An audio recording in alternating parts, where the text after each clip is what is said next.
Today we are repairing a GMC Yukon dash, and they're complaining about this dash here going out, this display here, dashing display. And Q16, which is this guy right here, apparently they've had some issues with it before and he's resoldered it, and he couldn't figure out why he was having issues with the solder. I don't see much solder on there. So, do a little repair video and go over most of the other solder joints. When repairing equipment like this, you don't really need specialized equipment.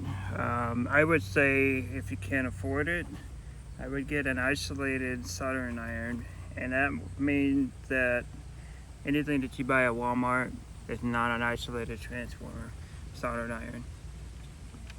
So the soldering iron is isolated from your hot and neutral of your house. It's powered through a transformer. So to be ESD safe is one. I found one at a yard sale for $5 and replaced the power cord, and it's been working for the last several years. I haven't even replaced the chip yet. I don't know if you can see that. But we're going to work on this part right here. I'll try to get it in view for you. It'll be kind of hard to see the camera angle. I'm going to try to take this off first and see what's underneath here, what kind of pads. If it just has this heated up or what he has. I see two legs already moving.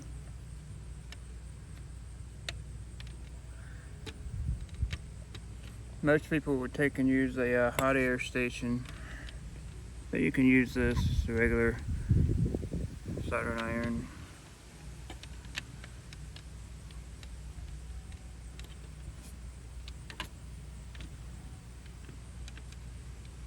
Yeah, that was pretty easy to come off.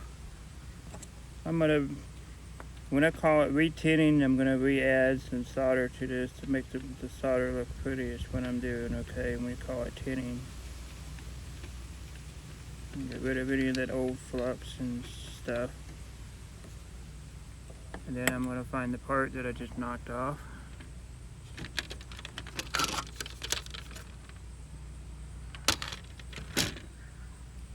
And let's see if we're in the same view again.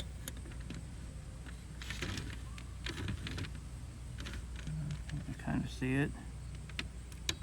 And what I'm going to do next is I'm going to solder the legs first, and then I'll solder the main tab.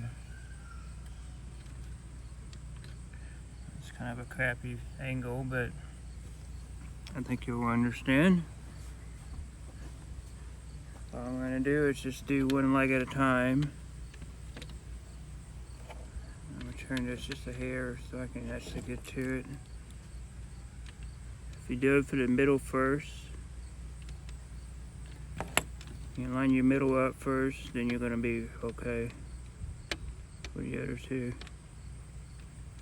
And I know you can't see nothing, and that's fine. I'll show you afterwards. And I'm going to do this side. I'm going to do that side. And I'm going to reheat this just to make it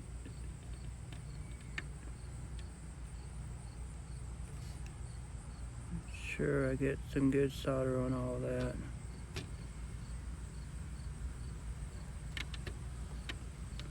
That middle leg's kind of charred, and I think it's just because he had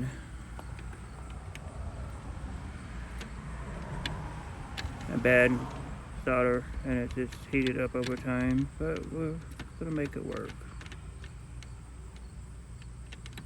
Okay, and now that's done.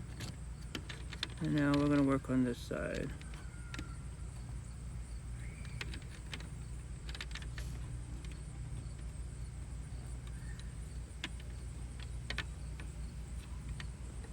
Nice little blob.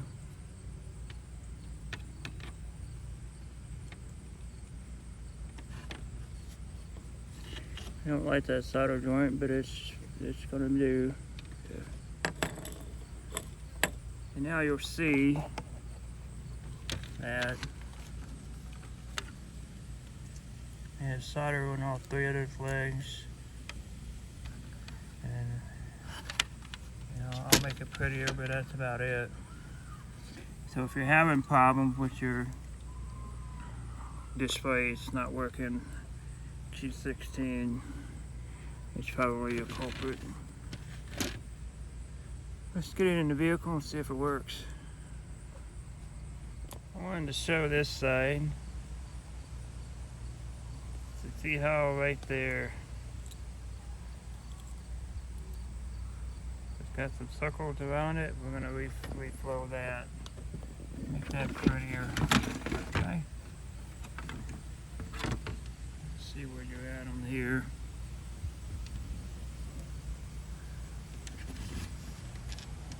There you go. I'm just going to add some solder to it.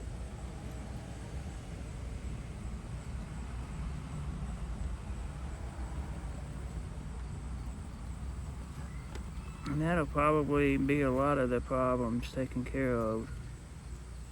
Fixing these joints right here.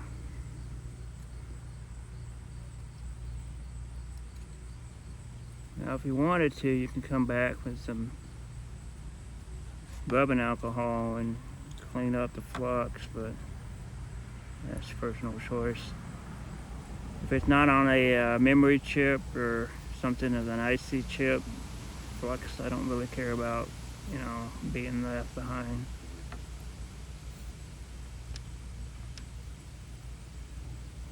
Sometimes flux can cause issues. Back in the day,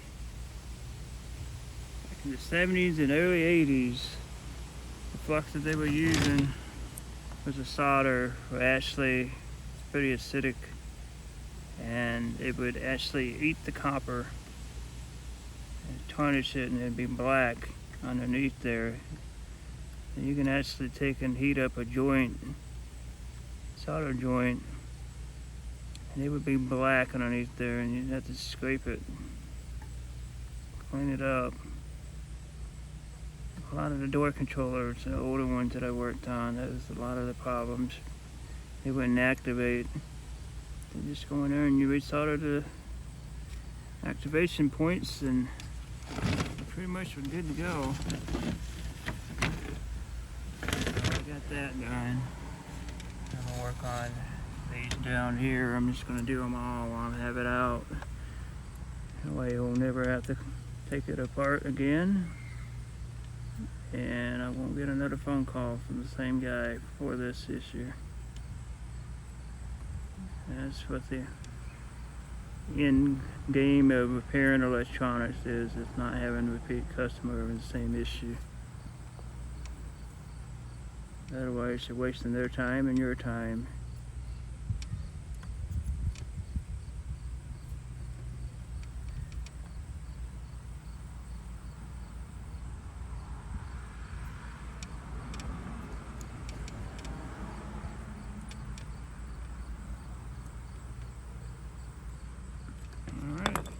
Done. Let's get it in the car and see what happens.